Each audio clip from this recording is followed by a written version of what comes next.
Hello.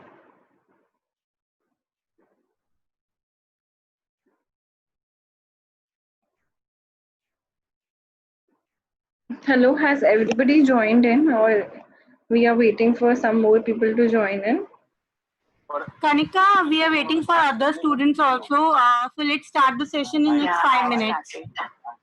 Okay. Okay, Dhamini.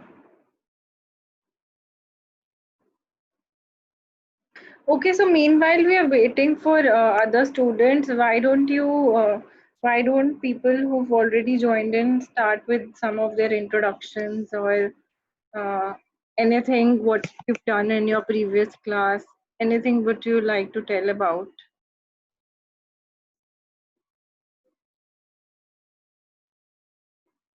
Any student would like to introduce themselves? You can quickly unmute yourself and introduce us to. Definitely. But before starting with the introduction, I would like to tell the students, whosoever they are joining, please mention the correct name because this is we required for the attendance. So someone join with the honor 9N. I don't know who exactly the person is. So please edit your name and mention your correct name. Who's honor 9N? To me, you should decide and ask yourself, आप किन दोनों में किस category, दो तीसरी category नहीं है. And plus S Motwani. Also, we need to mention your full name, please.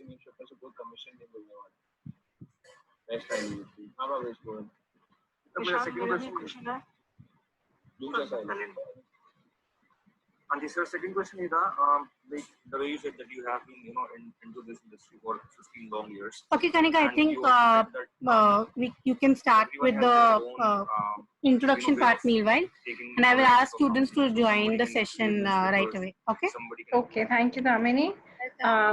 So yes, anybody who would like to speak up, introduce themselves, or anything related to what you've done in your previous class, or what are your expectations from this particular session? Anybody? I see a lot of people have joined in. Or I'll start picking up names for introduction.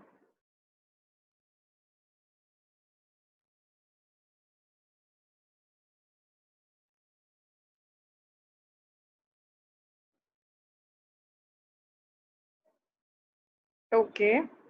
Karan, why don't you unmute yourself and introduce to all of us? Kanika, Karan is from Ematicus only. Okay, Karan is from Ematicus. Yeah. Okay. Okay, so anybody from the students side? I see Piyush Gupta. Hello, Piyush, are you with us?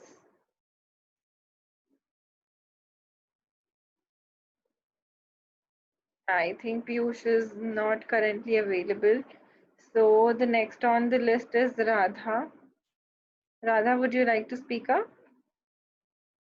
See, guys, I want this session to be very interactive and participative.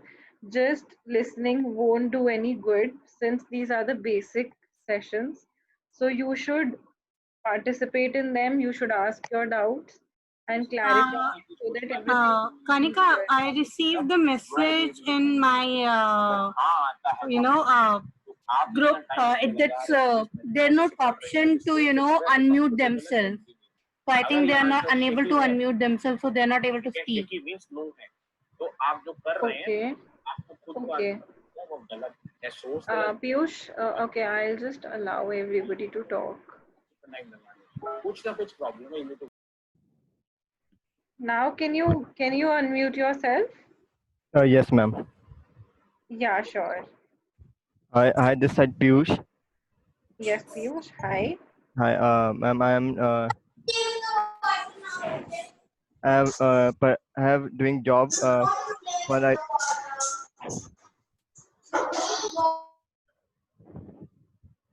Yes, Piyush, we can hear you. Yes. I'm pursuing. I'm as a finance executive for last 2 years. Okay. Now I'm want to pursue a career in financial analyst. So why this I joined this course. That is really good. This course will really help you Yes, uh, ma'am. in learning new things, and I'm sure it will aid you in your particular degree also. Yes, ma'am. Okay, so anybody else who'd like to speak up? Now I've availed. Now I'm sure anybody can unmute themselves and speak, because there was some problem in Zoom. I've rectified it. So I Hi, see Siddharth Siddharth. here. Yeah, yeah, Siddharth Siddharth. Thakur. Actually, I'm having 14 years of experience in finance. So currently working in Indus Towers Limited. Okay, I'm handling actually accounts payable since last 14 years, accounts payable and closing activity. So now having a plan for changing my role. That's what I'm doing in this course, financial analyst. okay. That is really nice. So I'm sure this session will be a lot familiar to you today, since you've covered most of the things in the practical field, Siddharth. But Right. yes, you will definitely benefit from the ongoing sessions. So stay tuned. Um, okay. Anybody else?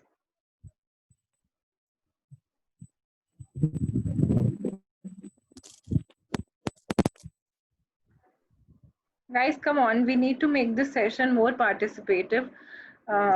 Already there's a lockdown, there's coronavirus, there is everything going monotonous in our lives. So you should head up and participate. You've taken the first step to learn something new. Now take the second step to participate in it as well.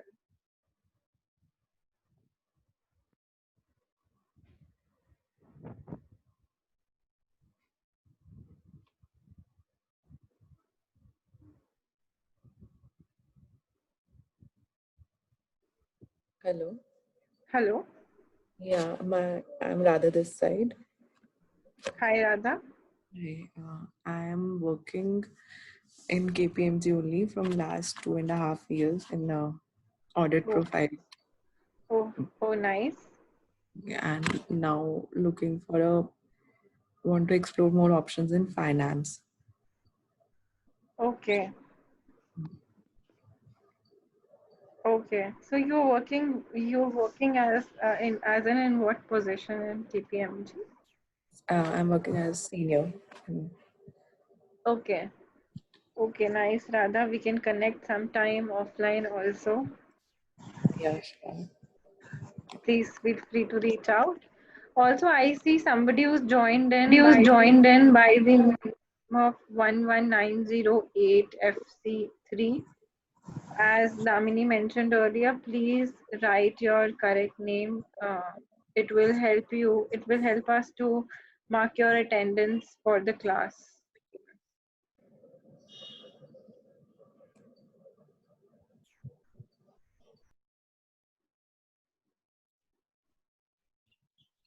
Richa, also I have unmuted. I have given you the allow option to speak up. You can unmute yourself and introduce us.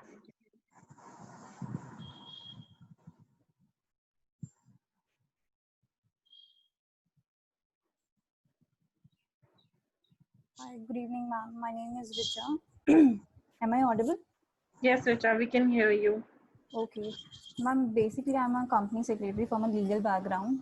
So I wanted to shift my from legal to finance. So that's why I like joined this particular course for deep analysis in finance, basically. And that's what I am supposed to like get from this particular course. So because I want a job change, basically, from legal to finance, hardcore finance. Okay, nice. Yes. All the best. Thank you so much. Thank you so much. Thank you.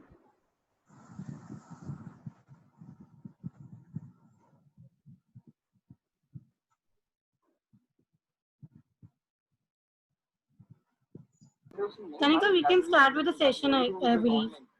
Okay, Damini, do you want, there's somebody whose name is not appearing in the session. Yeah, I think if the person is not going to appearing their name, so we can dismiss that person because I want proper name. So please unmute yourself or tell me the correct name or edit your name because otherwise I'm unable to proceed with the session then.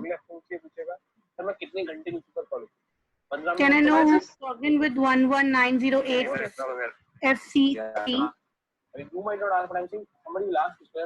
You can, if you are unable to unmute yourself, then please drop a message in the chat box. I've given you the option to unmute yourself.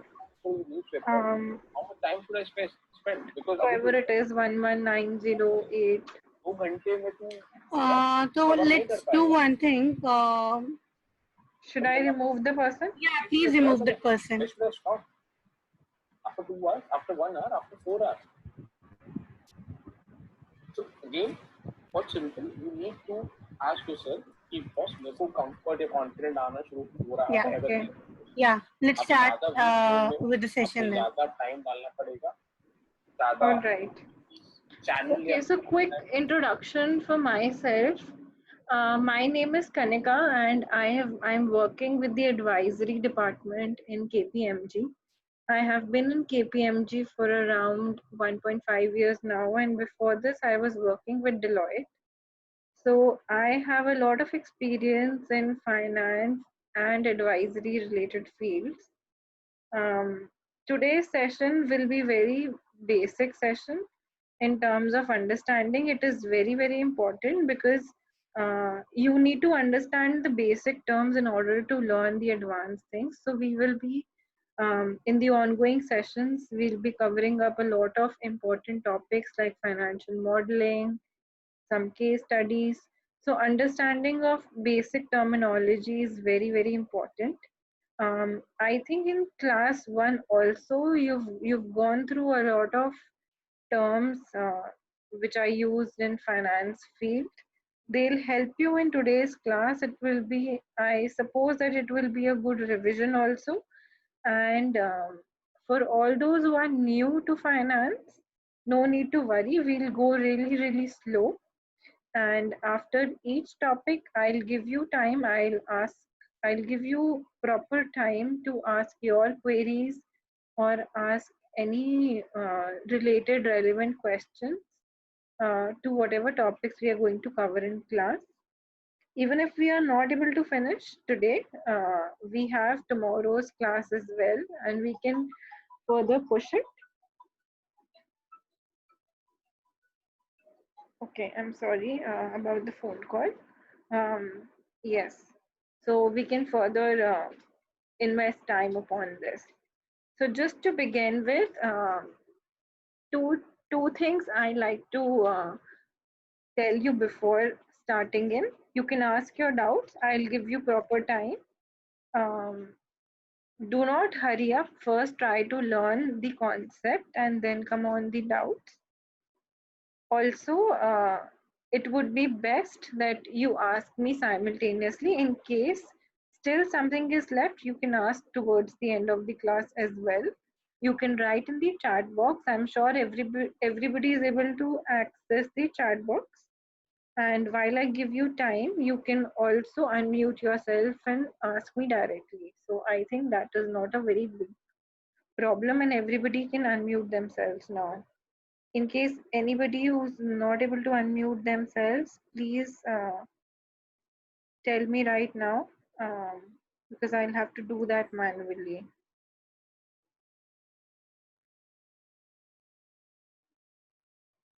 Okay, so can everybody see my screen? Just a quick yes, no. Yes, In the chat box. Yes. Yeah, it is visible. Okay.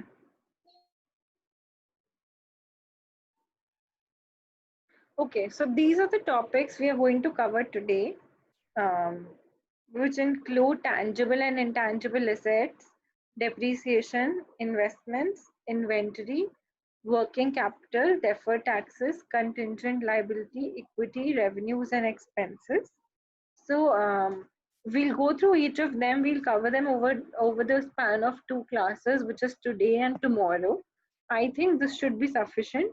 Moreover, what you can do is we'll go through one of the sample financial statement as well, so that you are more familiar with these items. Um, okay, so starting with the first topic, which is firstly balance sheet. I'm sure that you covered what is a balance sheet in your previous class. Anybody who would like to tell me what is a balance sheet?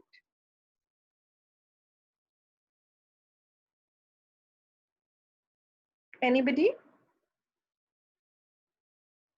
You can tell any basic points, what we can see in a balance sheet, what is a balance sheet, or what are the key features, anything. Hi, it is basically like representation of assets and liabilities on a particular date of a company. Right, exactly. Hmm. Anything else? So what are the components of a balance sheet, or would you like to elaborate something else?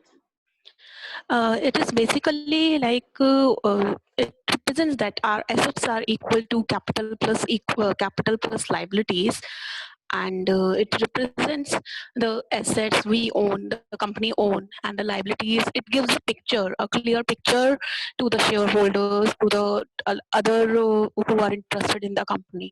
It is basically a snapshot of the entire working of the company as on till date, to give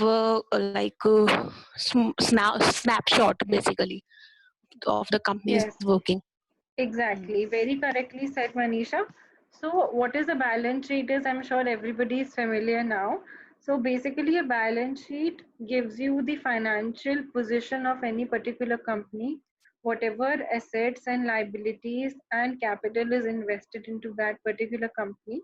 You can get a detailed overview of through a balance sheet. But what is the difference between balance sheet and profit and loss is that a profit and loss account basically gives you the profit which the company has earned during a particular period, whereas balance sheet is always as on date. So from the beginning till the current year, whatever assets and liabilities a company has earned, developed themselves for it, all are represented in a balance sheet. So, since you must have seen whatever topics we are doing today, just let me quickly go back here. So, most of the topics, leaving revenues and expenses, you will see are a part of balance sheet only. This is why we are beginning just with the basic overview of what is a balance sheet, and then we'll go through each of them in details. Um, so just for a summary, the strengths and weaknesses of a balance sheet are listed on your screen. Um, the foremost strength of balance sheet is that it provides insight to not only shareholders but anybody else. Even if you look at a particular balance sheet, you will be able to figure out that okay, this company has got these many assets and these many liabilities, and some basic calculations, as in when you go forward with the classes, you will able to achieve with the help of balance sheet. It helps you to cross check amongst the accounting processes. It helps you to provide an input of what are the liabilities of a company, or what is so there's a component in balance sheet, whatever net profit you've earned, it gets added up, and also your existing reserves and surplus you can see on the balance sheet. So you are able to achieve what is the profitability, overall profitability, which you can see in a balance sheet. The weaknesses of a balance sheet could be that although there are assets present on the balance sheet, sometimes those assets might not be in well off condition, or might not be giving their full potential, but still they are appearing on the balance sheet. um, so that is one weakness. Not everything is always very reliable. Although there are rules set up by the government, by ICAI, in how you need to present certain line items, but still there are potholes. Next is that a lot many times you will see that, especially in case of land or in case of some plant and machinery, you will see that maybe the technology has changed. Or talking about land, as all of you know that any land which was purchased in past is expensive as compared to today. So the fair valuation done as on date might be different than what is appearing on the balance sheet. So this is one another limitation, that whatever assets and liabilities are appearing on the balance sheet, that is always not very true to the current circumstances. The next is that balance sheet is based on the cost concept, which means that everything on the cost basis is provided on the balance sheet, unless and until some company uh, themselves opt for revaluation. Sometimes some companies do opt for revaluation as well. So then you will see that, okay, the assets and liabilities are on the current values, but otherwise it is not always very much mark to market. So mark to market means that it is showing picture as on the current market circumstances, but that is not always the case. Mostly it is always on the cost basis. So that is another weakness of balance sheet. So there are weakness, there are strengths, but still a balance sheet can provide you a very detailed overview on the nature of assets and liabilities a particular company has. Also, I see Manisha has raised her hand. Manisha, would you like to ask something?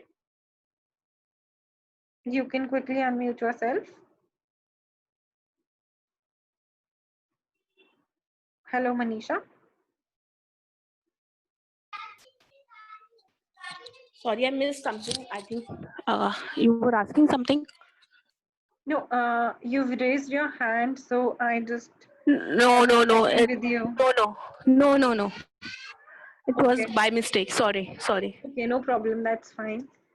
Anybody who would like to speak up can raise their hands also. Like there's a feature in the taskbar which says raise hand. So I'll get a pop-up and we can go that way.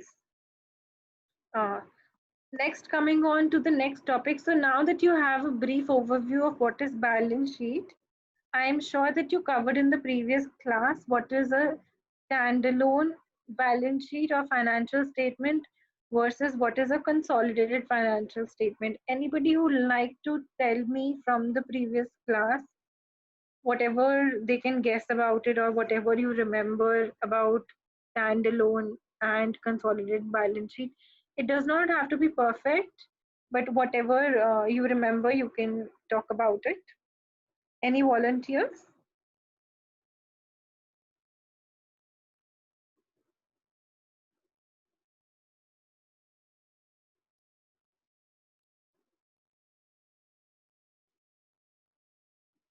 So guys, it will be good that you also participate in the session, because a lot of topics I'm sure you guys are already familiar with. We are revisiting them, but it tries to enhance your understanding when you speak yourself also.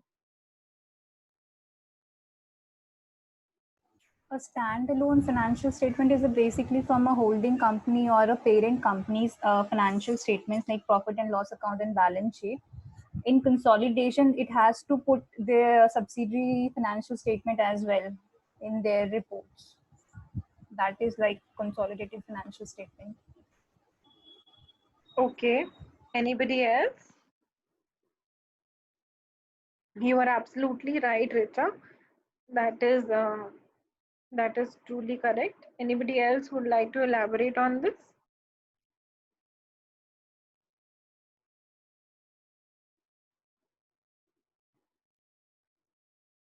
So during the introductions, I'd heard a lot of you are practicing in accounts and finance related fields, but I see that nobody volunteering. Hi, Siddharth here. Hi, So, Siddharth. standalone balance sheet is for a single entity of organization, and consolidated financial statement is for entire organization.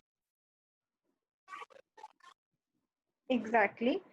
So what do you mean by entire organization? Like, If organization is having a subsidiary company.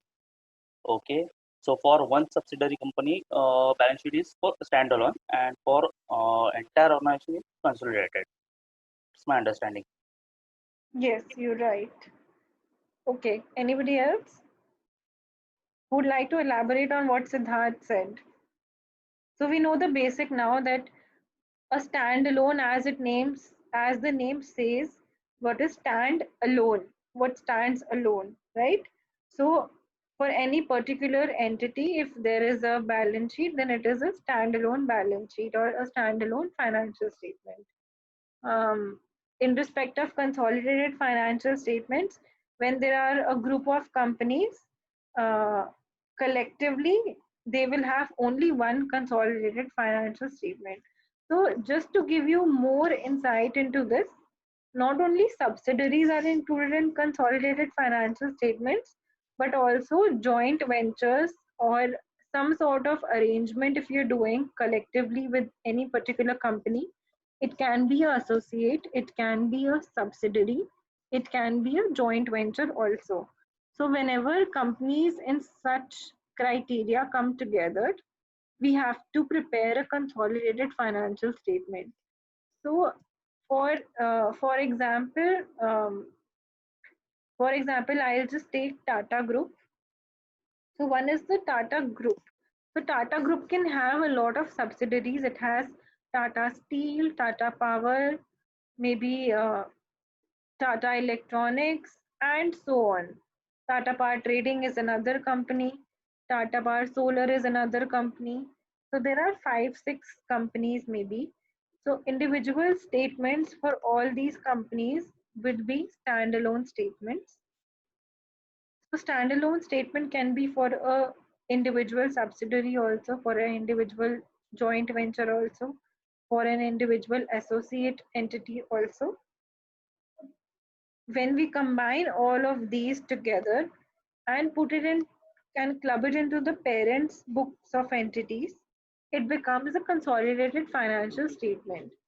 So just to summarize it, one statement showing the entire picture of the whole Tata Group would be known as consolidated financial statement, but individual statements would be known as standalone statement. And adding to this further, suppose there is a hierarchy. You have two companies at the baseline. Okay, I will just use the whiteboard feature.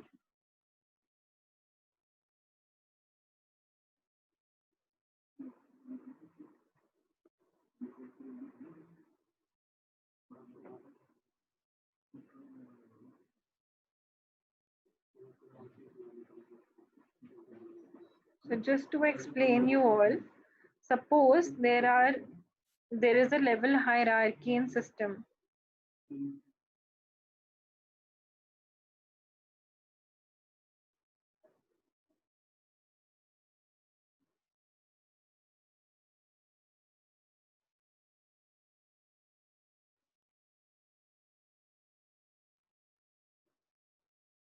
So we have this structure, whereas there is entity 1, there is entity 2, there is entity 3, there is entity 4, 5, and this is entity 6. Can everybody see my screen? So in this case,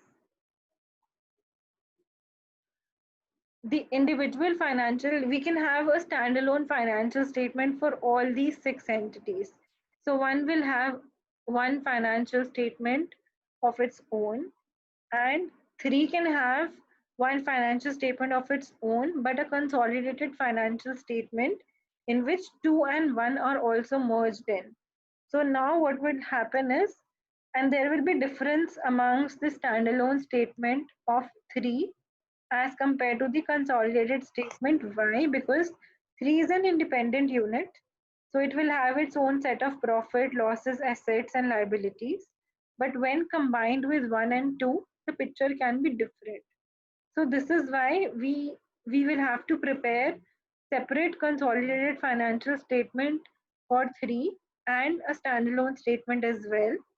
In case of 4, there will be a standalone statement only. But when you come down to the level 5, you will see that you will have to prepare another standalone statement for 5 and one statement combining 5 and 4 together.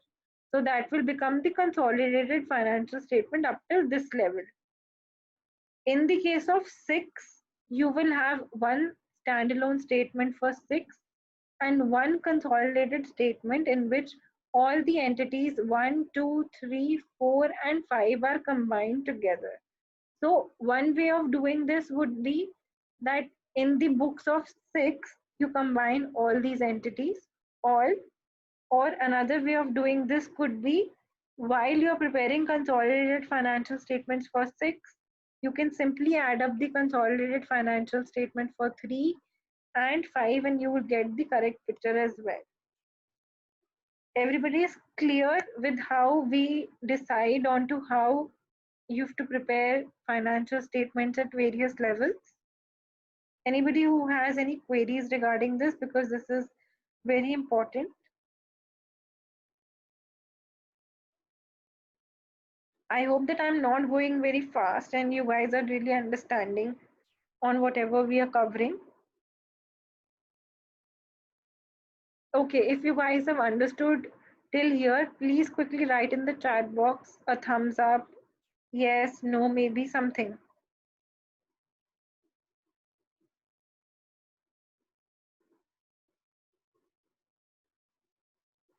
Okay, so Piyush says yes, Yogesh says yes, Shivani says okay. Okay, so I think till here everything is very clear. I'll go by the poll of the audience.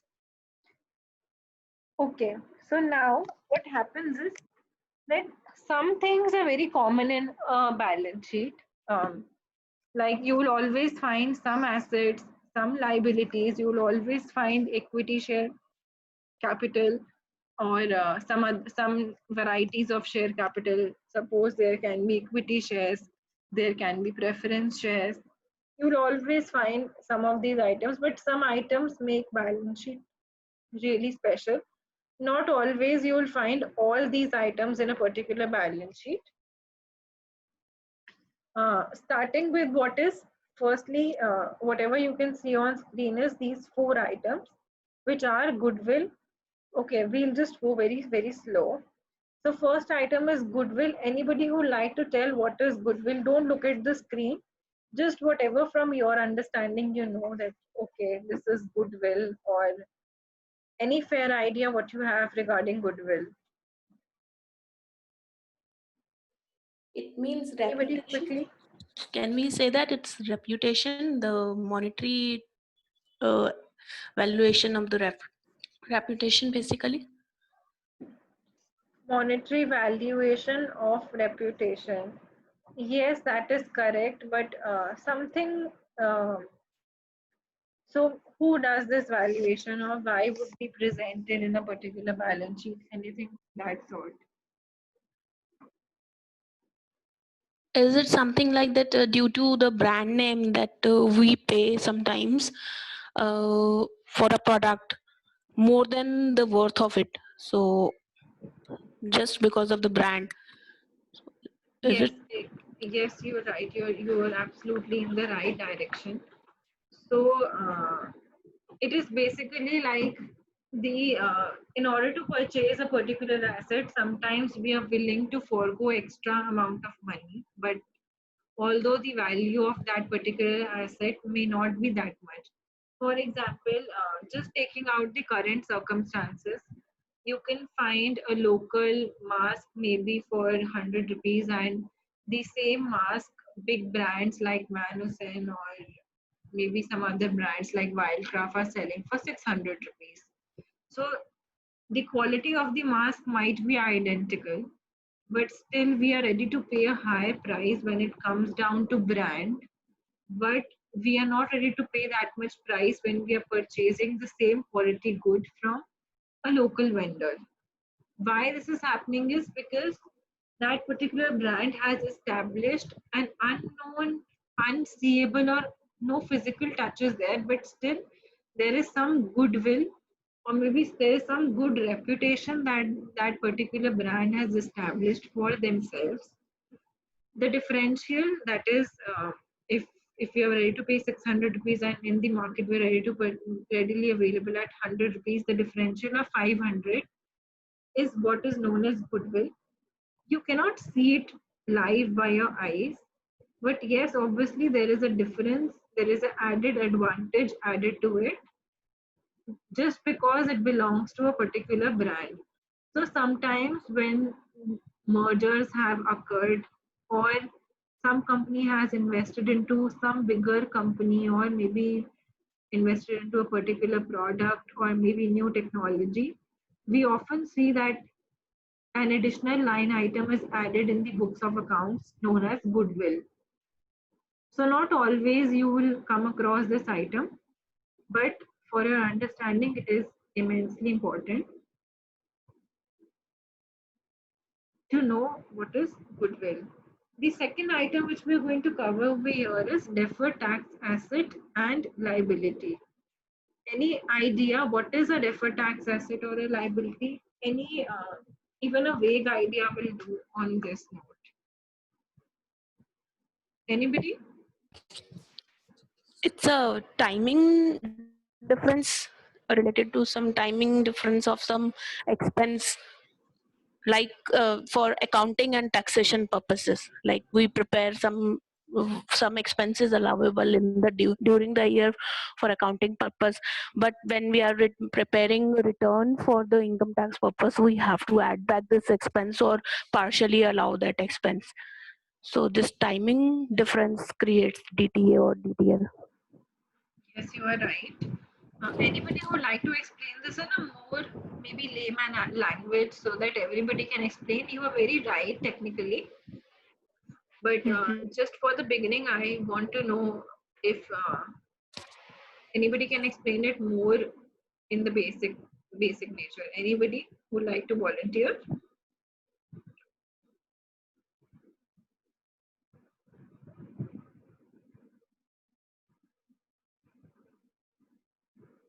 Guys, please participate in the class, otherwise it will become very, very boring. After some time, I will also get bored teaching you all.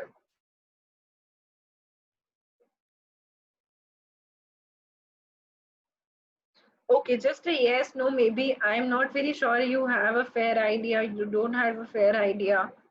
How is the position? Okay, a thumbs up if you have a fair idea of this, but you are reluctant to speak. If there is no idea, then please write in the chat box, there is no idea relating to the component. Anything.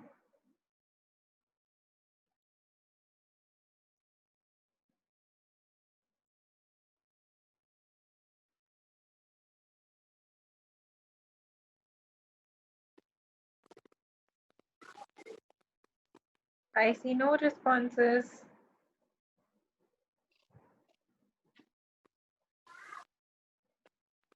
Hi, Not able Siddharth to here. unmute. Hello. Hello. Yeah, Siddharth here. Yes, Siddharth. So, deferred expenses means which may occur in the future. Okay. So, we are Okay. making a provision for that expenses. So, that is deferred expenses. Okay. Somewhere correct. Not fully correct, but okay, you are nearer. Sneha, you can Yes, yes, talk ma'am. right now. Yes, ma'am. Ma'am, am I audible? Yes, we can hear Yeah. you. So, ma'am, basically, a deferred tax, you can say something which you have, like, overpaid or paid your taxes in advance. Okay. Yeah. Again, you have a fair idea. It's not entirely correct. Okay, I'll just we'll do this in detail. We are doing just an overview over here, so we'll gradually take it forward. But just to give you a fair idea in a very layman languages, that suppose you are calculating tax basis the income tax rules and the company's tax. So all of you know that we prepare financial statement based on the Companies Act rules.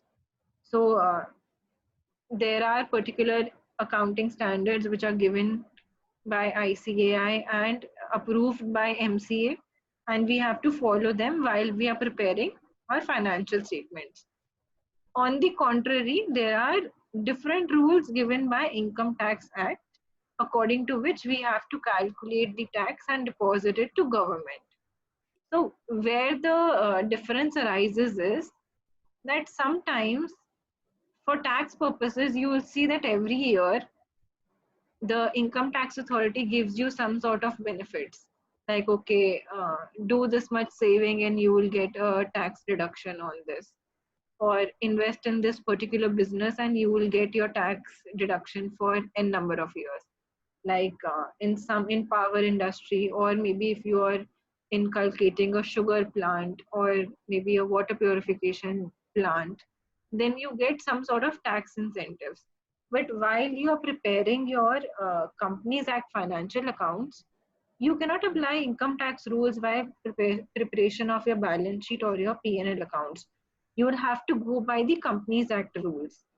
But what happens in this case is, since we are following two different set of rules, when we are paying tax, we are paying it according to what the computation comes out according to the income tax rules. But when we are preparing financial statements, we have to go by their rule.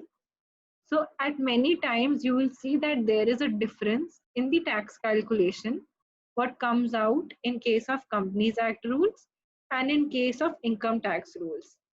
But that difference is of this nature usually, like for example, suppose you are a sugar mill. You have recently put up a sugar mill or a solar power plant. So I think they give you a deduction. They give you tax-free period. They give you an option. Okay, out of 10 years, you can have 5 years as a no tax period. But as per income tax rules, there is nothing like a no tax-free period.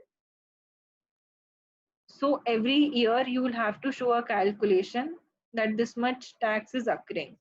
So in Income Tax Act, what happens is maybe for 5 years, they will not take any tax from you.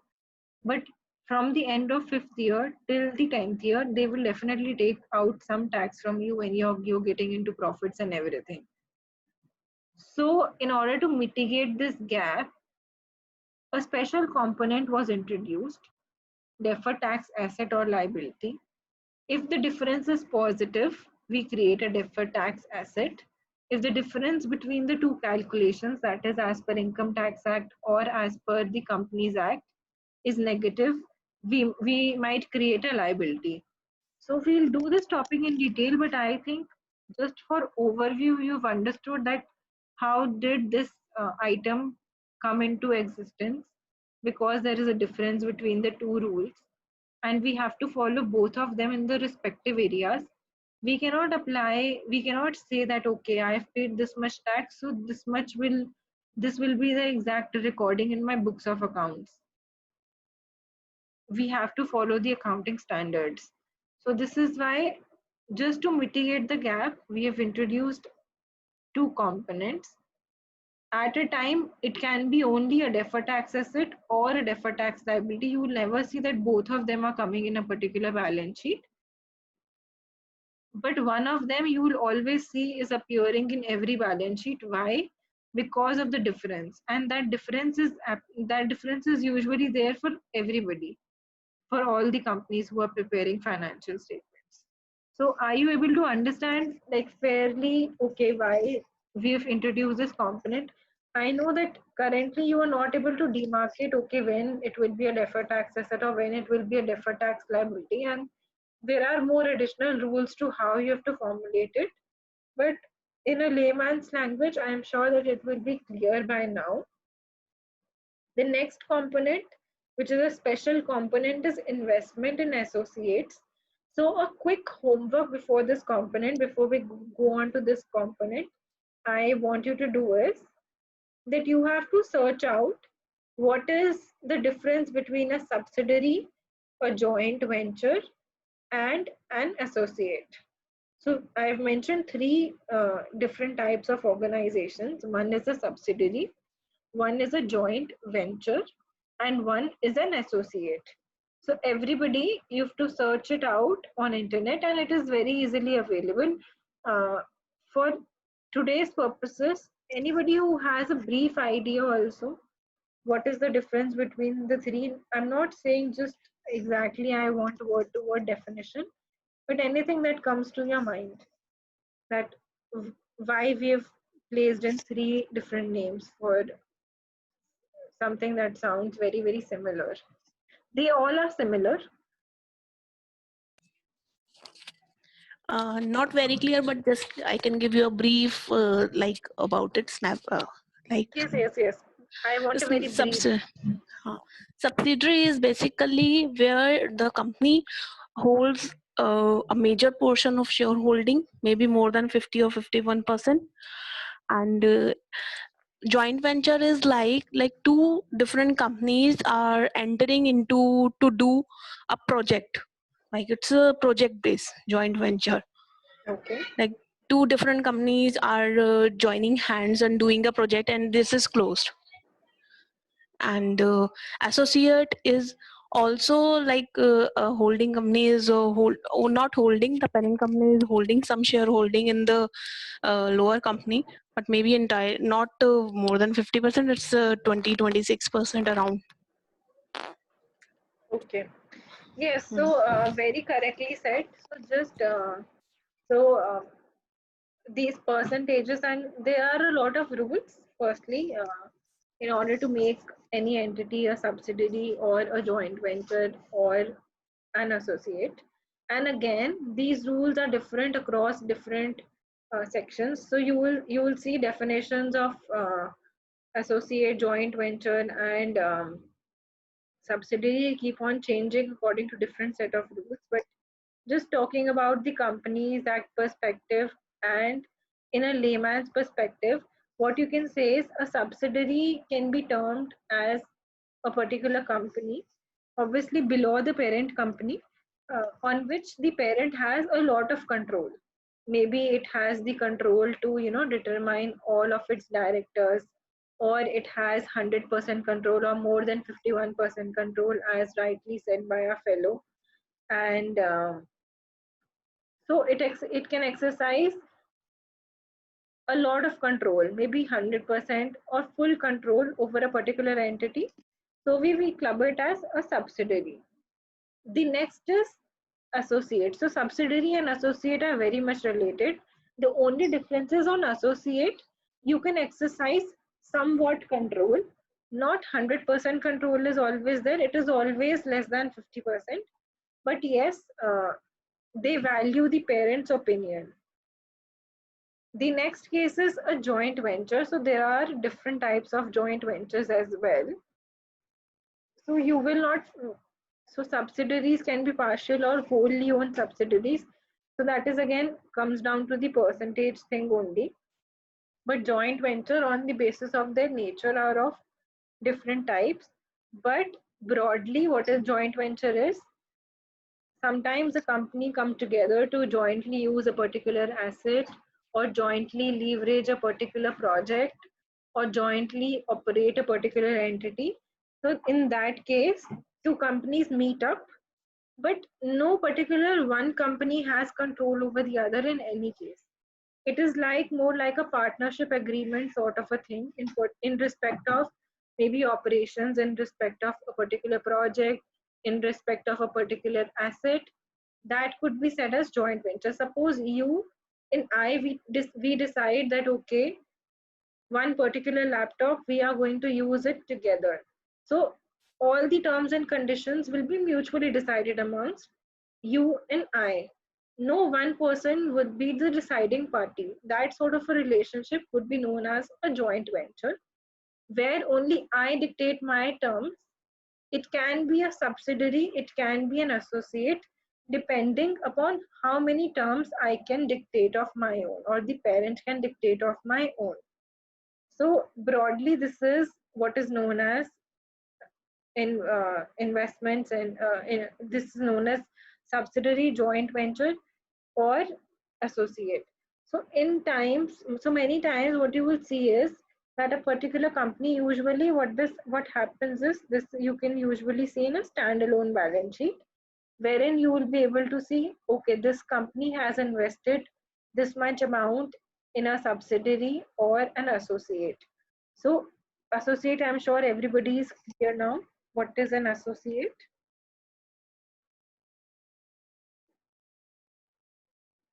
So quickly guys, thumbs up, yes, no in the chat box. Clear, ma'am.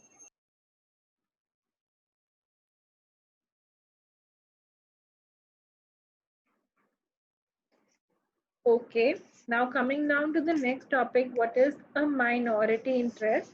So just for your information, this has been recently changed to non-controlling interest. The name has been updated. The nature of item remains the same. You can note it down if you want somewhere else, or it is readily available in any balance sheet now. So if you will be looking at any current day balance sheet, you will not find this term as minority interest. This term you can see in the liability side of a balance sheet. You will find it as non-controlling interest. What it means is, now again coming back to this particular slide, I told you that we combine the, suppose, okay, I'll go by an easier example. Suppose we were preparing consolidated financial statement for entity 5. So what will happen is all the assets and liabilities of 5 will be shown over there. Also, all the assets and liabilities of 4 will be added into this. But since 5 is the investing company into 4, if we will show on in the consolidated balance sheet that okay, still investments in 4, and on the liability side it will show additional shares of 5, it will be a very wrong presentation. So what happens is when we are adding the percentage, whatever the percentage of shares, suppose in 4 we had only 80% stake, 20% stake is with somebody else. So logically we cannot merge all the 100% of assets and liabilities into 5. We will have to show, if we want to consolidate it, one way of doing it would be that we only add up 80% into the consolidated financial statements of 5. Instead of doing this, since we have a particular accounting standard, which is consolidated financial statements, it tells us how you should do it ideally. So what it has done is, it will say that, okay, add on all the assets and liabilities of 4 into 5, but on the liability side, for the 20% stake that does not belong to you, that belongs to other shareholders, you need to show a non-controlling interest. So in layman's language, what it means is, so the parent is the controlling entity. Whatever the controlling entity has is all added up in the balance sheet. But the controlling entity, when it is adding all the 100% amounts, it has some liability to give that 20% share, which is it has added in its own consolidated financial statements, to the other remaining shareholders. So that amount is presented as a non-controlling interest in the consolidated financial statements of 5. Is everybody clear on this? Or you want me to repeat this particular thing? Ma'am, it means the shareholders of 4 जो आपने दिखाया था अभी 4 number पे जो like company थी, subsidiary company होगी let suppose, तो उसके share holder minority share holder कहलाएंगे. That share holder will have the minority interest. Right. In consolidated financial statement of 5. Right, very right. Okay. Okay. Thank you, I'll ma'am. just explain it again. So I'll explain you by a simple example. Just let me open Excel.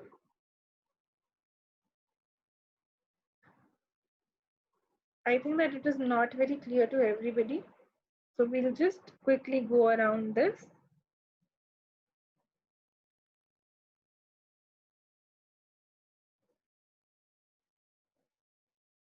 Can all of you see my screen? Suppose this was entity 5 and this was entity 4. So 5 has its own assets, it has its own liability, it has its own share capital. And 5 is controlling only 80% of, so 80% of shares, 80% of shares of 5 are with, of 4 are with 5, but, and 20% are with other shareholders.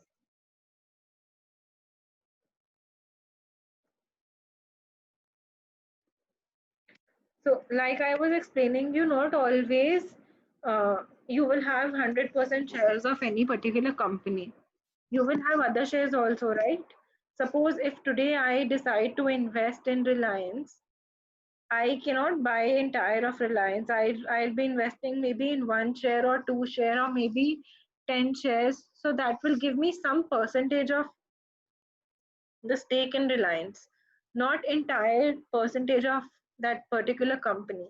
I hope till here it is very clear that 5 is holding only 80% of 4 and 20% is with some other shareholders. Everybody clear till here right now?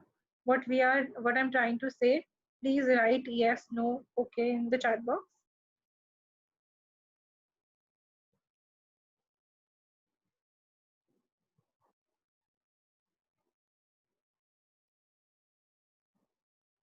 Okay, so I see a yes.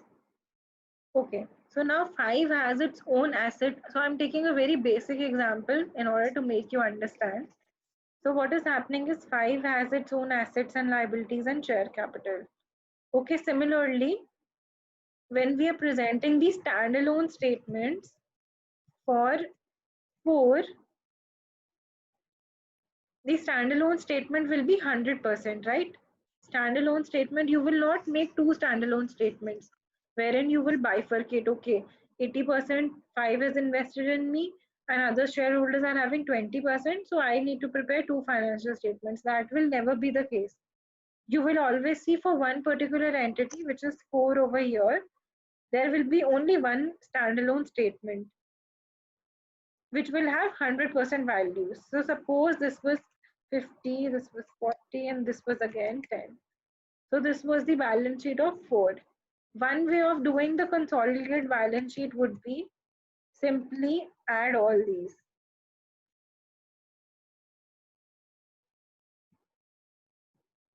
Right? But consolidated financial statements, we'll prepare consolidated financial statements for 5, right? Because 5 was the parent company and always consolidation will happen at the parent level. When we are adding all these numbers in entirety, that is 100% of 4, this is a wrong picturization. Why? Because 5 was holding only 80% shares. It was not holding the 20% shares which have been added into its assets and liabilities. So this presentation would be wrong if we do it this way. Also, if you look at consolidated financial statements of 5, it is wrongly showing that the share capital has suddenly increased to 20. Out of these share capital, only 10 is the share capital of 5, right? So 5 has issued only 10 shares worth rupees maybe 10 lakhs or 10 crores, whatever you want to decide. So adding all these values would basically show a very wrong picture. And adding only 80%, maybe doing this 80% is not permitted by our standards, which is the consolidated financial statements. So what alternative has been given to us by the standard is that you add all these assets and liabilities 100%, but also create another liability and name that liability not as liability but as minority interest or as non-controlling interest, and show it over here.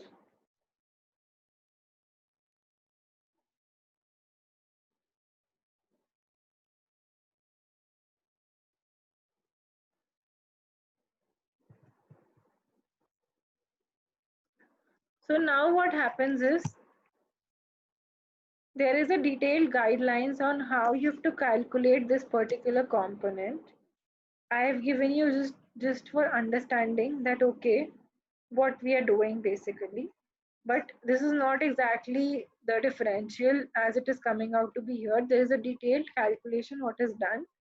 But why we are recording this liability is because we are adding 100% of the shares and liability of the assets and liabilities in the consolidated financial statements of 5.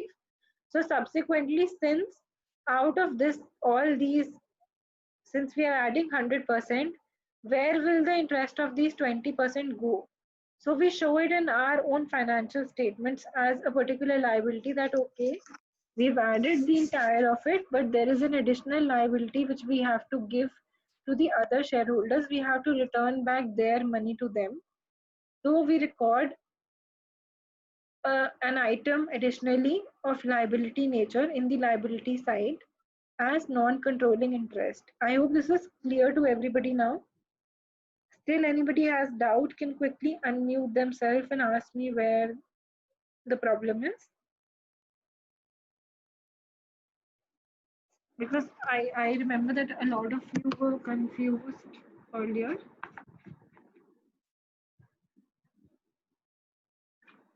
So firstly, no particular balance sheet will have only 3 line items. So there is a detailed calculation, but why that calculation is done is basically to record this 20% also. So one way could have been that we add only 80%. But instead of doing that, the guidance rules decided that okay, add 100% of the asset and liability, but record additionally a liability towards other shareholders. Okay, clear on this? I see response only from Rahul. Anybody else? People who had doubt, Piyush was not very clear on this. Piyush, have you understood now? Yes, ma'am. Okay, great. Ma'am, it can be shown on contingent liability part or it can be shown on balance sheet side. No. It is not a contingent liability. Contingent liability we'll cover on later. Okay. This is a static liability. Obviously, 20% shareholders are not mad that they will let their they might decide in future, okay, we don't want our share. They have invested in the company and they have equal right on the company to the extent they have invested. So this is why entire share of 20% would be shown as liability over here.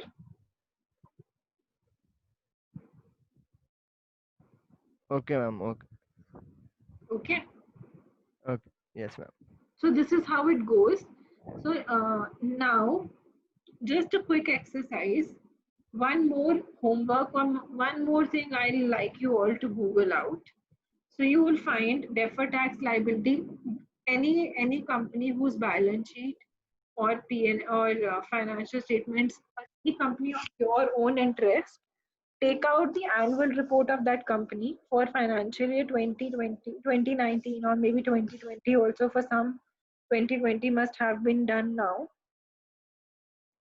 and try to locate these items in the balance sheet. So you will be able to find investment in associates or investment in subsidiaries or investment in joint venture in standalone balance sheet only. You will not see this term appearing in the consolidated financial statement. Why? Because this got eliminated when we were consolidating the financial statements. You will be able to find deferred tax asset liability in both the statements, in standalone also, and in the consolidated financial statement as well. Goodwill totally depends on the company, which company might have goodwill recorded in their books of accounts. Not every company will have goodwill. Why? Because only the companies who've entered into material transaction would be able to record this, or any particular company who might have recorded in previous year but has not amortized fully, you will be able to see it. I'm not very sure where you will be able to see goodwill. But these three items you will be able to see in either console financial statements or the standalone financial statements of some companies. So this only in the consolidated financial statement you will be able to find, but not by minority interest, but by non-controlling interest name on the liability side. This can be either on the liability side. If it is a deferred tax liability, it will be on the liability side. If it is a deferred tax asset, it will be on the asset side. Can be present in both the balance sheets. This will be only in the standalone balance sheet. So I hope that everything is clear till here. We are going forward to the next topic.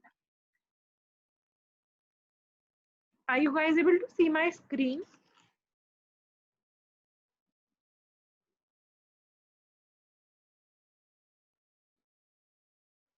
There's some problem. Okay. Okay. So now coming down to okay. So coming down to goodwill again. Um, just Ma'am, more sorry. details. Hello. Yes. Ma'am, sorry to interrupt. Just one query. I have just one query. Okay. Any decision or any action made by a parent company will affect the interest of minority interest of companies like company 4, subsidiary company. Will their interest will be affected by any decision made by a parent company? Sorry, I did not really understand your question. Can you please repeat yourself? Like, Okay.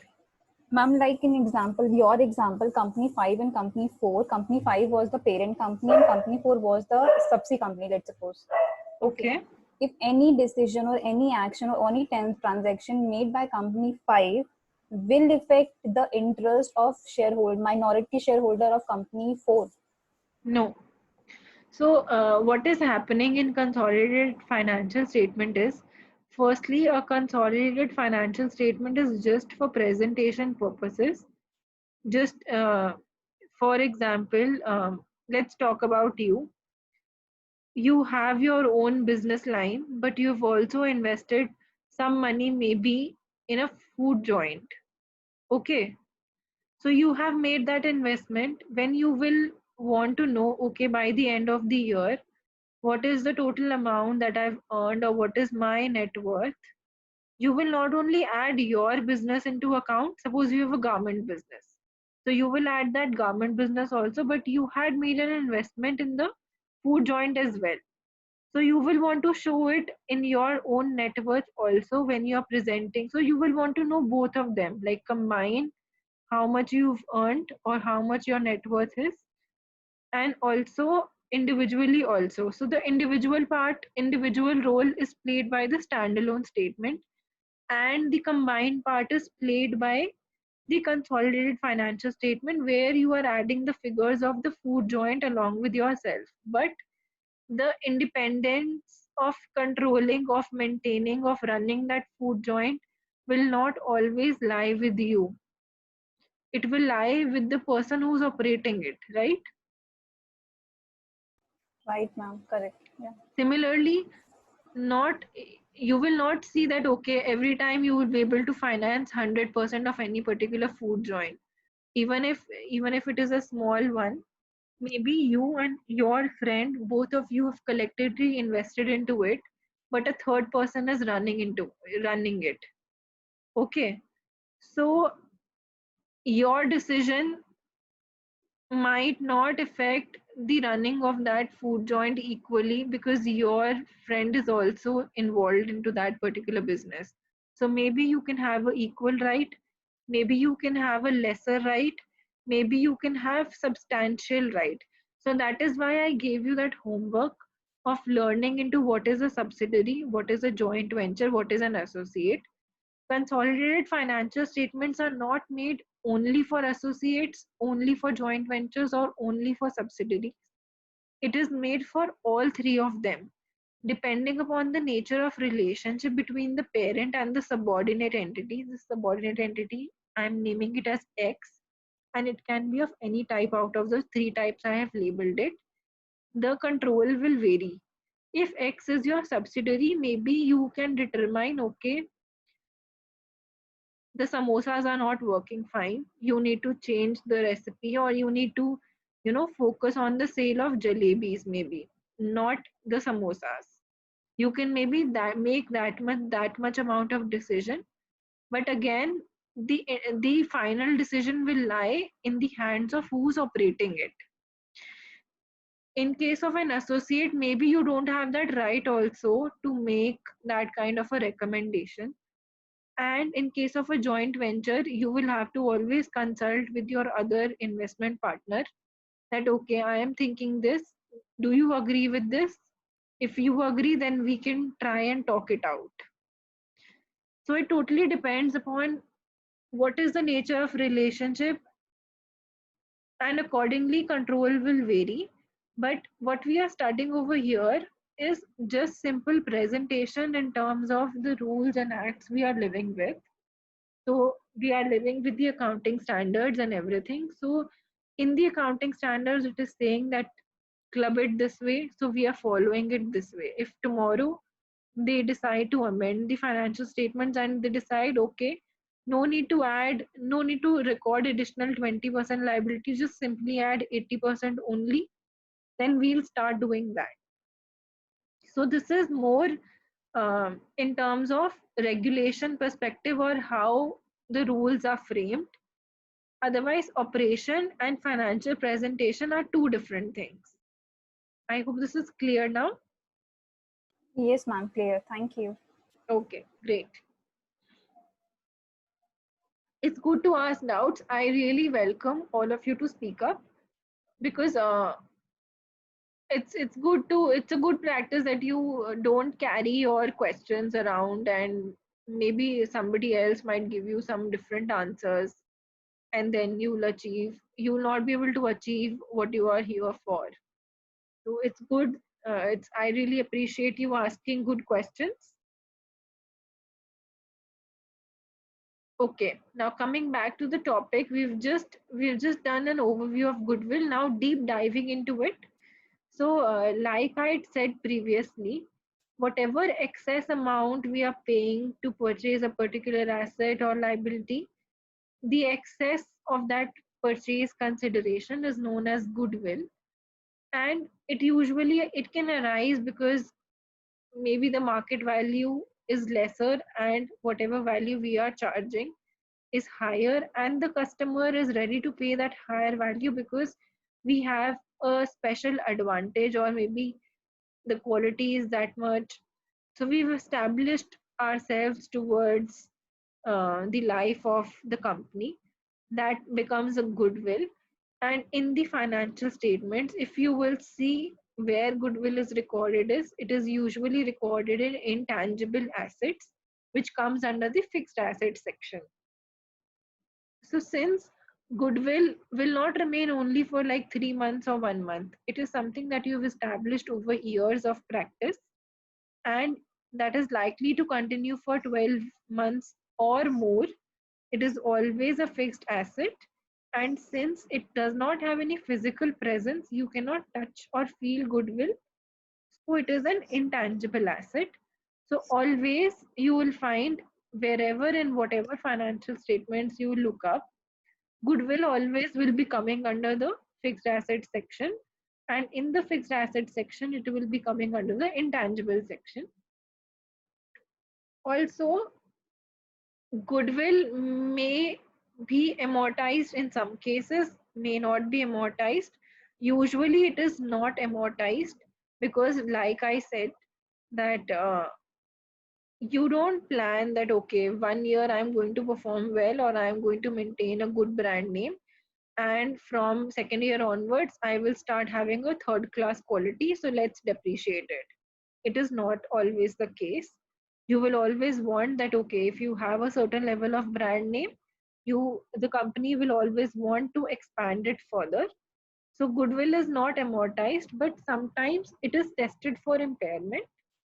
So what exactly happens is, suppose um, just in case of, like, again repeating an example just in today's time, like we have coronavirus around, there can be a circumstance that a particular food joint was running very nicely and there were a lot of customers and there was a lot of goodwill regarding the quality and everything, and they decided to record goodwill in their books of accounts.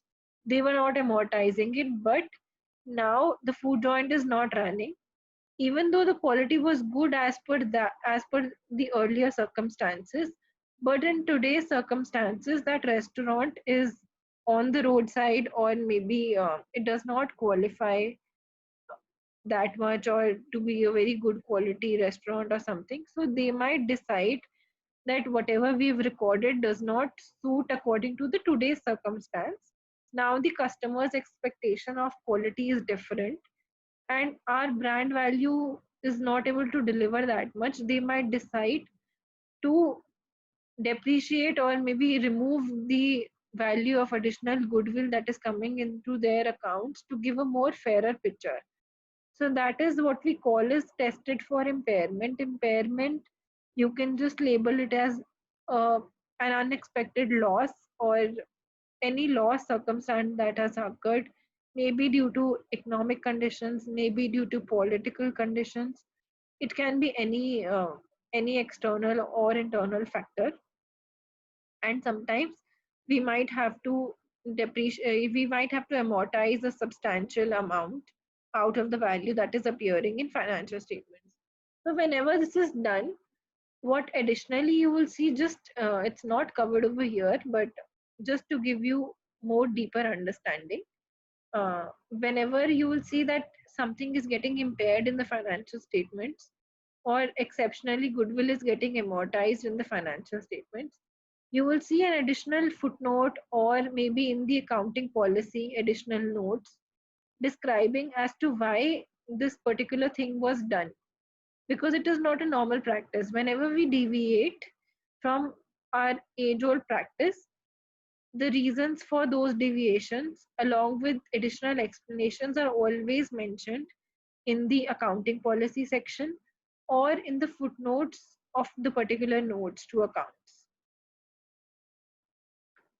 Okay, I hope that it is clear till here. Now we're going to just do a very quick example, giving you 2 minutes to calculate the goodwill in this case. How will you calculate the goodwill of this particular company? Can you see my screen?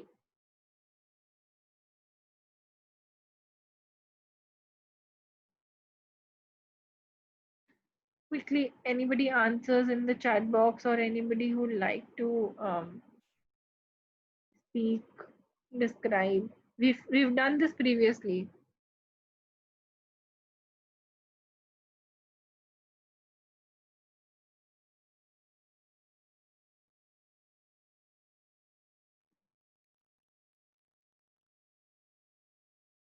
So more than the answer, I like to know how you calculated it basically.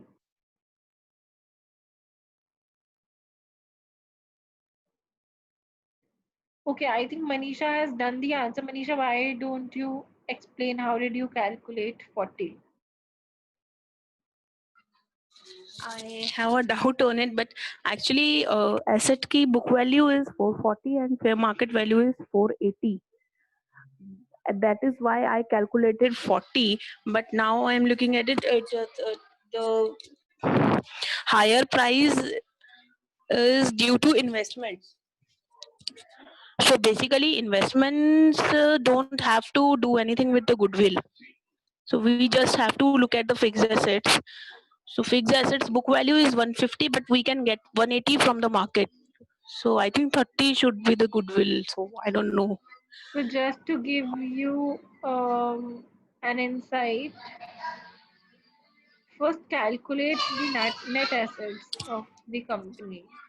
When you're looking at a particular company, not only assets that you look at the entire company. You cannot Okay. ignore the liability side, right? It has some liabilities also. The liabilities are also getting revalued. Not that the liabilities are remaining the same. So you will have to you'll have to calculate the net value of this entity as per books, and then you will have to calculate the net fair market value of the entity, and then whatever the difference is, that would be the goodwill of the company. Only one side you cannot look at. Okay.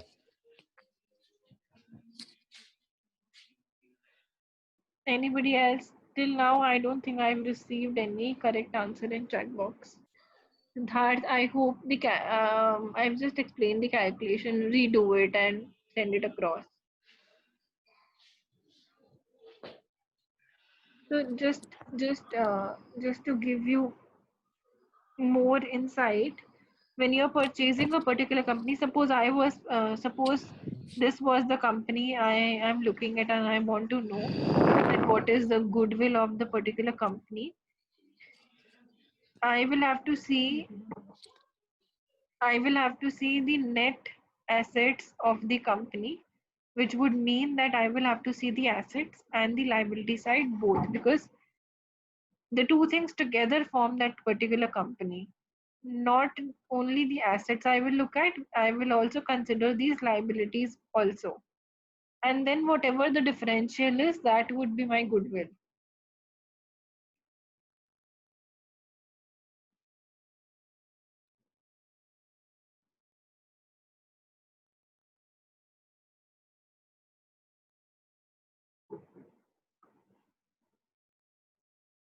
So quickly, answers please.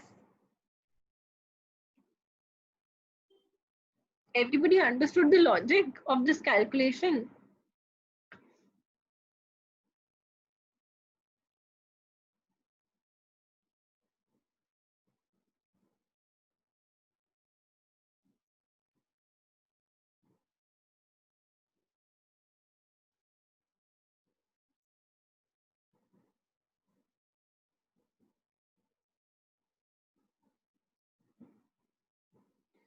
Okay, I think that we should go through it. So what we have to do basically is, first we'll add, so out of this 440 we will subtract this 100, which is the bank loan, this 100, which is the current liabilities, and then 90 for the bonds.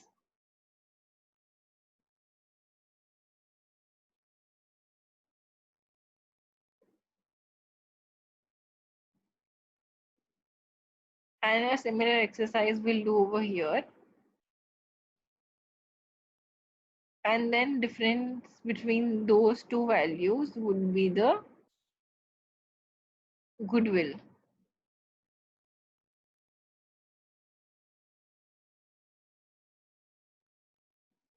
Clear to everybody?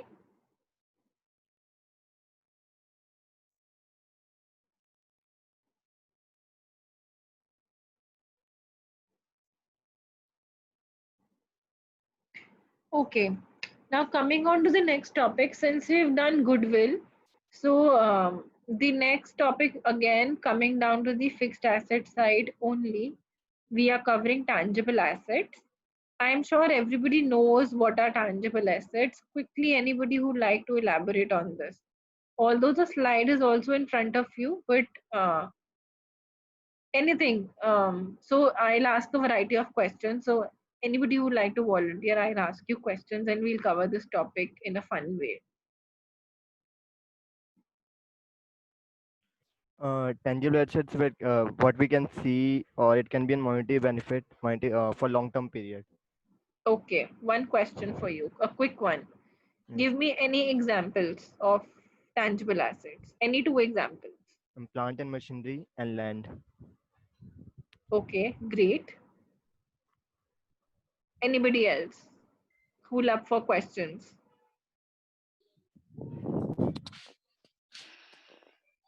Come on, guys. This is an easy topic. Yeah. Okay, so can I use depreciation or amortization both for tangible assets in order to depreciate them? Like, I am sure everybody knows that we have to reduce whatever depreciation is occurring over and over a particular period from the value. So No, can I? depreciation is for tangible assets and amortization is used for intangible assets. Okay, so is it some sort of a rule, or it is, or is the nature different? Like why this demarcation?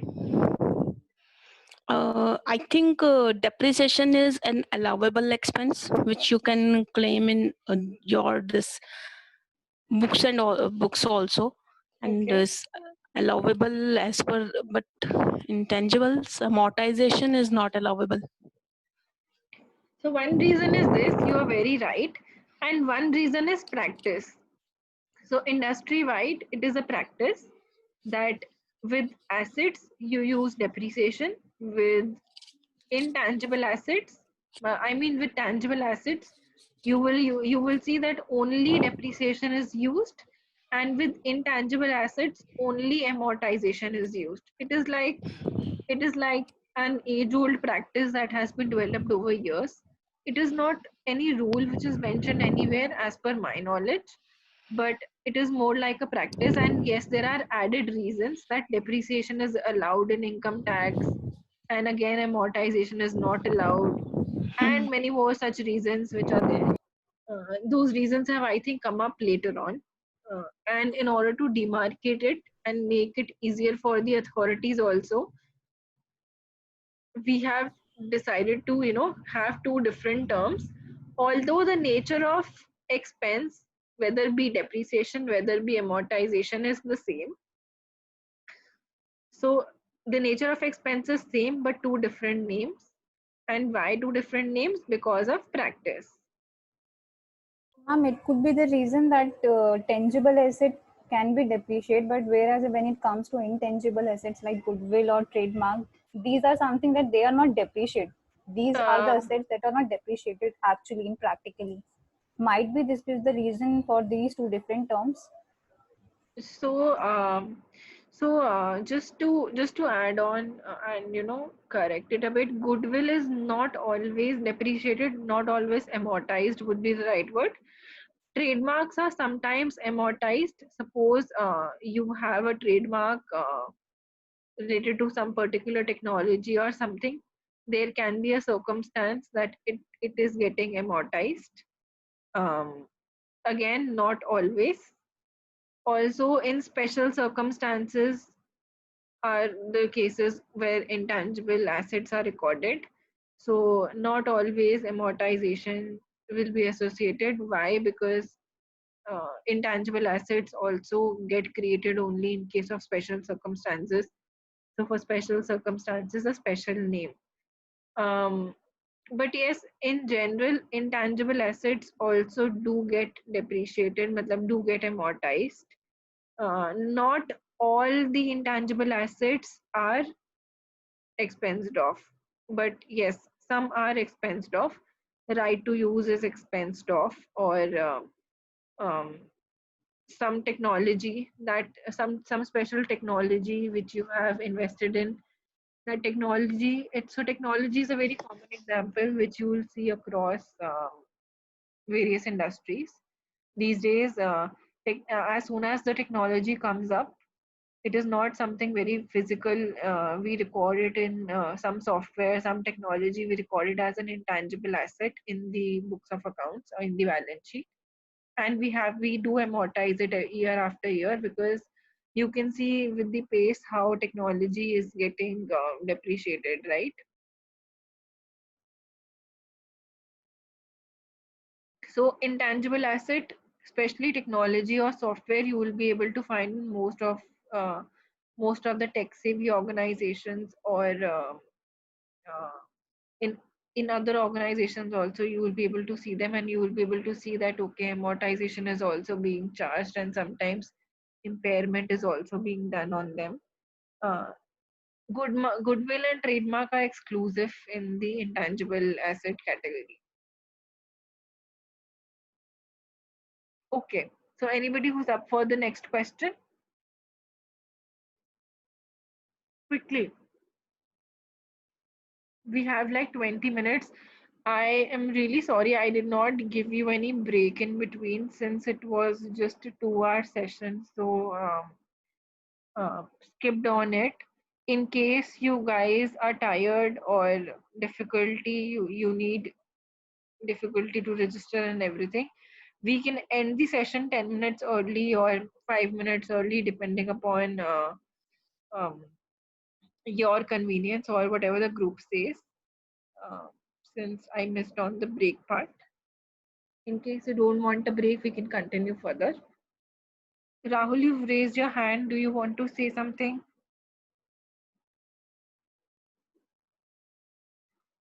What happens when an asset is of an appreciation nature? Do we still appreciate? No. So, for example, land. So, you will never see in any balance sheet wherein land is getting depreciated.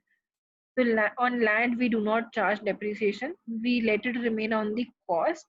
And why on the cost? Because so I was going to ask this particular question from all of you. You will always find that tangible assets are recorded on the cost value in the financial accounts. Although it is not a mandatory rule, you can always revalue it and present it on mark to market. But yes, you will have to get that valuation done on your own mind. You cannot do it. You will have to hire a valuer and he will have to give a report that okay, this is the correct value of these particular assets, and you can revalue them. And that is one way of doing it, and that can be done for the land also. But land is one tangible assets wherein you will not see any depreciation being charged in India, because here every year the land value keeps on increasing. It is not the right practice to charge depreciation on it. So usually on other assets, even if the market value of the assets is increasing, depreciation will get charged on it. If the market value is increasing, you have an option to get that particular asset revalued and you can present it on your financial statement. Just to give you an example, I think it will be easier to understand with the help of an example, Rahul. Suppose you purchased a mobile, you purchased a computer, and that computer, you bought it for 100 rupees, and uh, maybe after an year it is for 150 rupees, and you were charging a depreciation of 20 rupees on it, which is like 20%. So what happens is that in the first year you will charge 20%, but towards the end of the first year only the price has increased to 150 rupees. So you have an option to show that computer as 150 rupees in the balance sheet and charge 20% on 150. That you can do. But when you are choosing the option to revalue it by additional 50 rupees, you will have to mention it in your financial statements that okay, we valued so and so asset, and you will have to probably get it done with the help of a registered valuer. You cannot just do it on your own. Has your doubt been cleared, Rahul?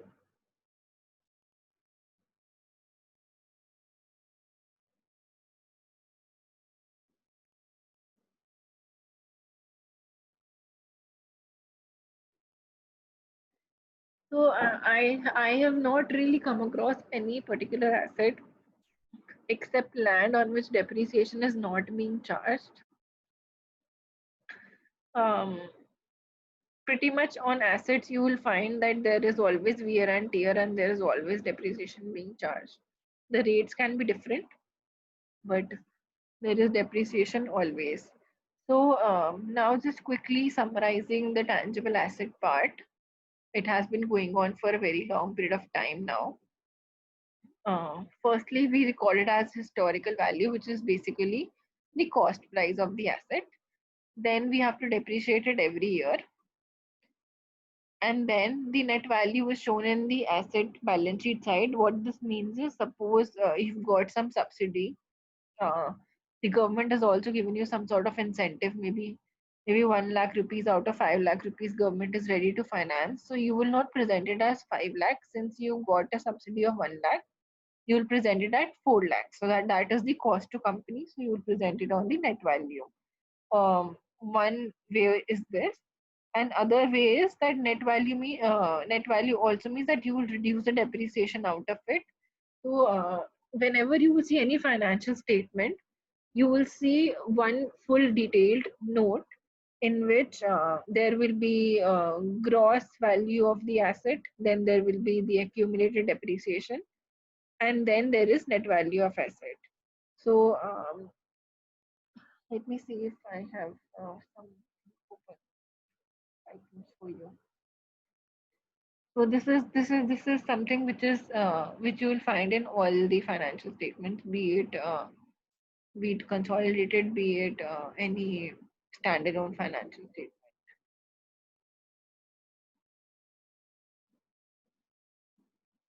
Okay, so the next part is that how you demarcate fixed asset or current asset? Very easy.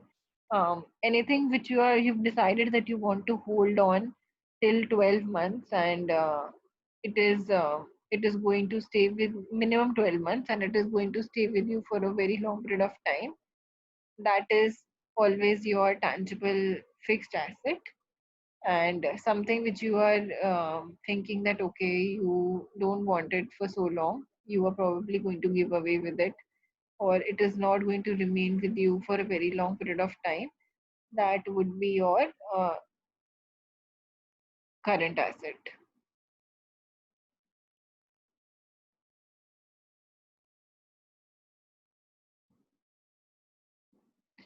So okay, just to give you a quick example, I've opened this. Can all of you see my screen? Just a quick yes, because I've changed the screen, so wanted to confirm. Okay, so this is the detail. This is Hindalco's audit audited annual report, and you can see that this is the property, plant, and equipment note. So the fixed tangible assets you will see by the name of property, plant, and equipment. Earlier, there was this accounting standard known as fixed assets, but then a new standard came up and they relabeled it to property, plant, and equipment. So the name of the standard is also property, plant, and equipment, but the meaning is same. So you will find that this is how it's presented. You will find this note everywhere. What it is saying over here is this was the additions during the year. This was the balance. This is an old one. You can refer to any new annual report also. So in the previous year, 2015, this was the opening balance of assets. Then you have the additions and the disposal. Maybe you've, and in this case, there are exchange differences also. Maybe some assets were purchased in foreign currency, so there are exchange differences. And then in the next year also, they have given you the amounts. So these are the gross values which are presented over here. And then in respect of the various types of assets which are available to the company, then you will find that they've made the calculation of accumulated depreciation from year to year. So wherein depreciation for the period is provided and everything else in details are done. And then you will find the net carrying amount, which is same as the net value. So these are what? These are basically the differences between gross. So the difference on between 1879.38 minus 157.01 is 1722.37. So this is how, in case of all the financial statements, you will find a specific note wherein you will see fixed assets. Just coming to the face of the balance sheet.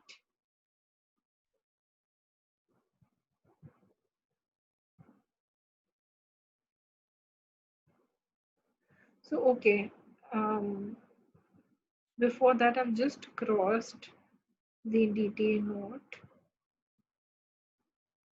Okay, I lost it again.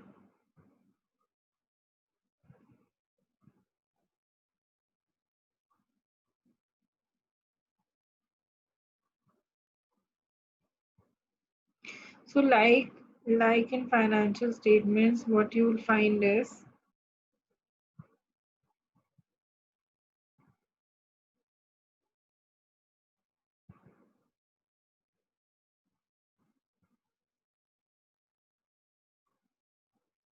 so this is the balance sheet for Hindalco, and this is the balance sheet on 31st March 17. So on the asset side, in the non-current assets, you will be able to find property, plant and equipment. And then there are note numbers given in each of the balance sheet, which you will download from internet. And visiting this particular note, you will be able to see the detailed calculation, which I was showing to you regarding the gross value and then whatever depreciation has been charged and the net value. So this has been done for all. See over here, you can, so this is the standalone balance sheet. This is why you can see here a specific item mentioned as investment in subsidiaries, investment in joint venture. I hope everybody can see it. So property, plant and equipment is here. In investment in associates, investment in subsidiary, two separate line items are there and other investments are also there.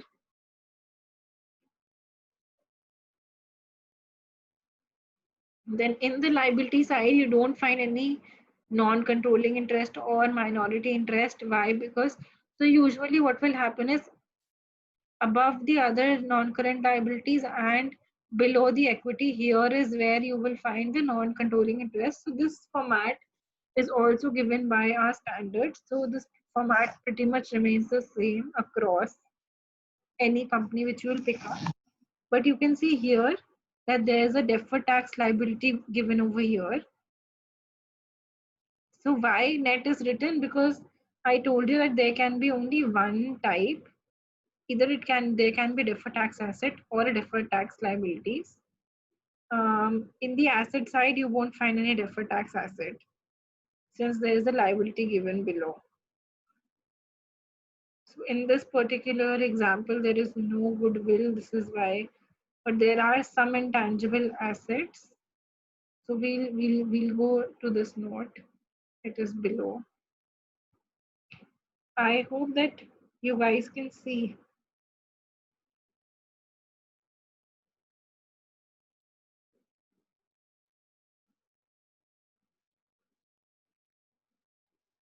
Okay, great.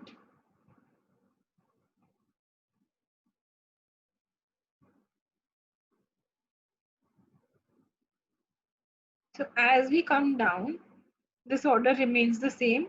Then you have a brief overview of the company. You have a section wherein you will find notes forming part of financial statement. Here, like I was telling you, whenever we deviate from a particular policy, we do something special. For each item, you will find a write-up written over here. So these are the normal policies And which your are. screen is not visible. Screen is not visible. Okay, screen is not visible. So screen was visible before or it was never visible? Yeah, Can now you it's see? visible. Yeah, yeah. Were you able to see before this or it was not visible for a very long time? No. It's just right. Okay. Did all of you see the balance sheet items which I had highlighted? Yes, ma'am. Okay, great. So now coming over here, I don't know what happened, maybe some network issue. So just after balance sheet, you will find a section labeled as notes forming part of financial statement. While you will go through this section, you will find the basic policies known as significant accounting policies which are followed to prepare this financial statement. So there will be various sections wherein you will have investments, you will have write-ups related to investment in associates. So it will explain that okay, what is coming under this head. Similarly, you will have a section describing property, plant and equipment that is appearing. what are the various types of property, plant and equipment, how they have calculated the values, how depreciation is done. So there are all the policies are stated over here. And when, so there are a lot of policies, we'll go through them gradually. Just quickly moving ahead. Here comes the uh, the property, plant and equipment note, which we had already seen. So all these are policies going on.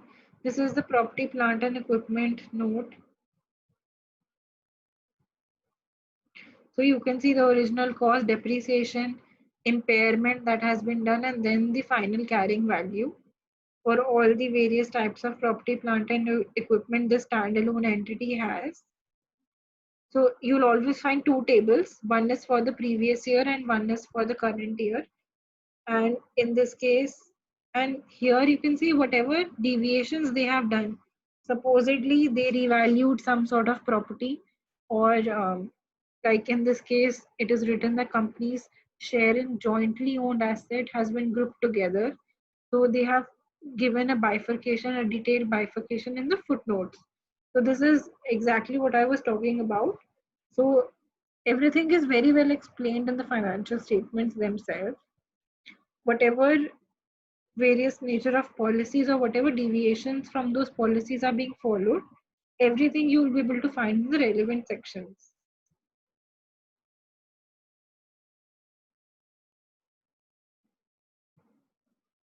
Now this is the note for intangible assets, and you can see that amortization has been charged on most of them.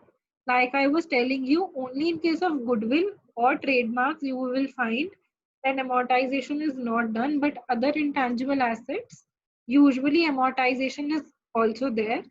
And some examples you can see over here, there is right to use, which is some sort of lease probably they have taken. Then there are technological licenses which they are using. Then there is computer software which they are using, some sort of software, and then there are some sort of mining rights also with them. So they are amortizing it, and had there been a substantial loss, they might have impaired it also. Are you able to see whatever I was talking about? Yes, ma'am. Any doubts? Not take up any other topic, since there's only 5 minutes left, so I don't want to finish it on a very haphazard note. We have tomorrow, and we can obviously put in another class if it is not done even tomorrow. Anybody who has any doubts till here can quickly ask. We have time in hand.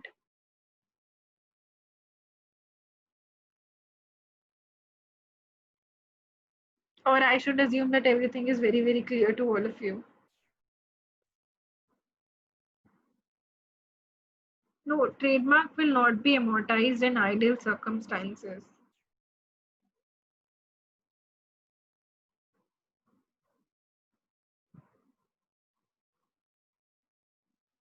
Ma'am, can you explain what net worth is?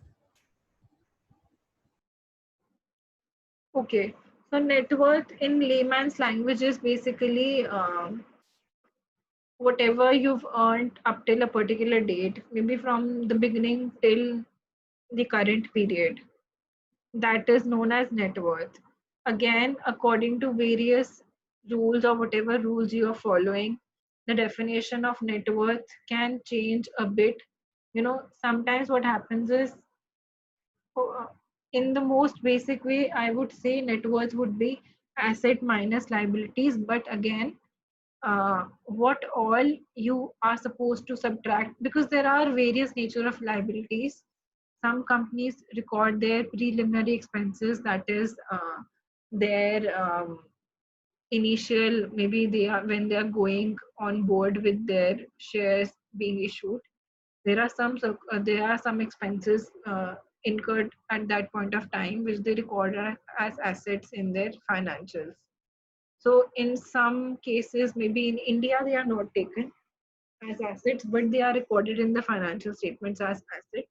So when you're calculating net worth, you're not supposed to add them in India, but maybe in US or UK, you have been given the option to add them. So depending upon the requirement, the some items can be taken or eliminated while the calculation, but broadly the calculation remains the same. It is the differential between your assets and the liabilities which you have to pay off, which is known as net worth. Okay, ma'am. Thank you.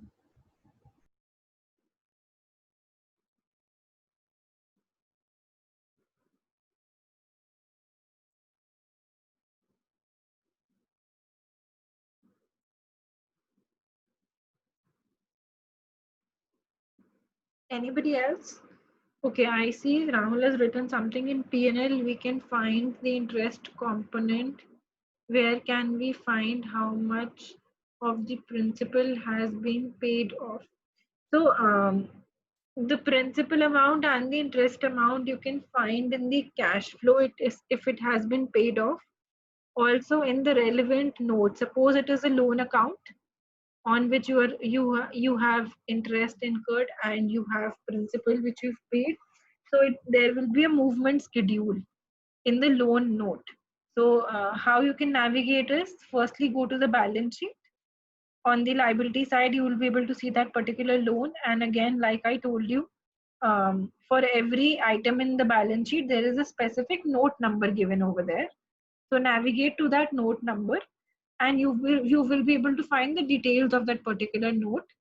Therein you can find, okay, this much principal they have paid off, and sometimes you can find a footnote additionally also if they have paid something in advance. You can refer to the policies also to understand what is the basic policy around the loan which we are taken, which the company has taken. So for all the items appearing in the balance sheet, how you should navigate is, go to the balance sheet, whatever item details you want to see, identify the note number, and then straight away go to that particular note number.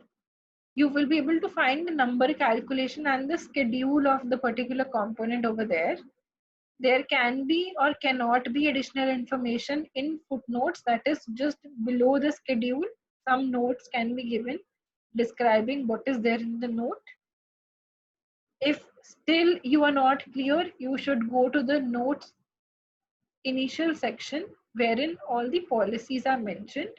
So therein you can get an insight what are the general policies the company is following, and then you can again come back to the note section and compare that, okay, this was the policy they were following and this is how they have deviated from that particular policy and mentioned it in the footnotes.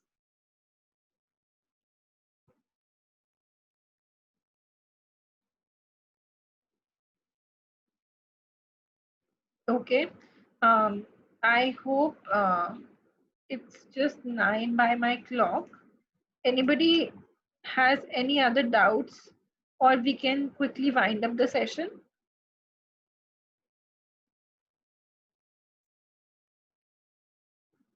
Quickly on the chat box. If you have doubts, if it is done for today, just quickly mention a yes, no, thumbs up, anything.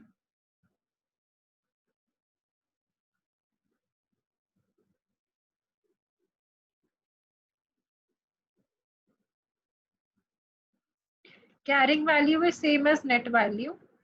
It means whatever is the value on which it is an alternative term.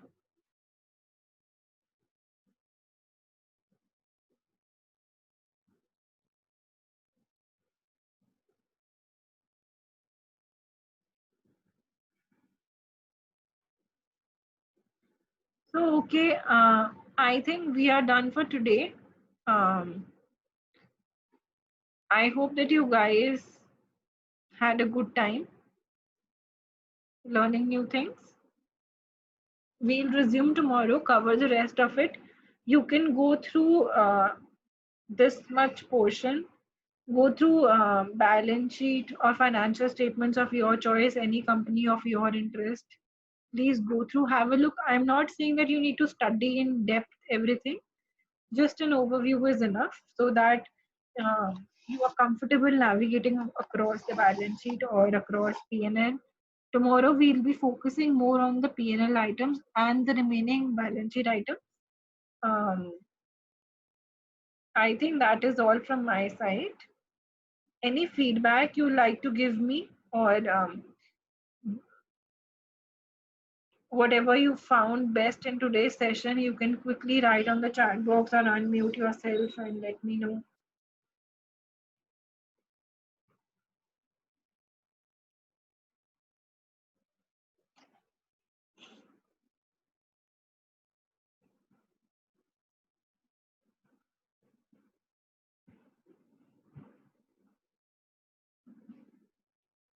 Okay, I think everybody is low on energy now. Okay, there are some responses coming up.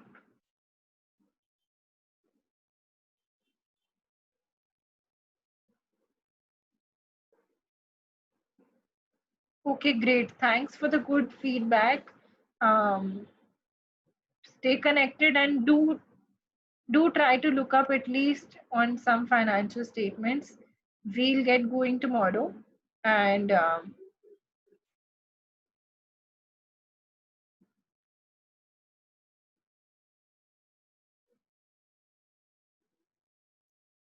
great. Okay, I've read most of the responses. Thank you, all of you.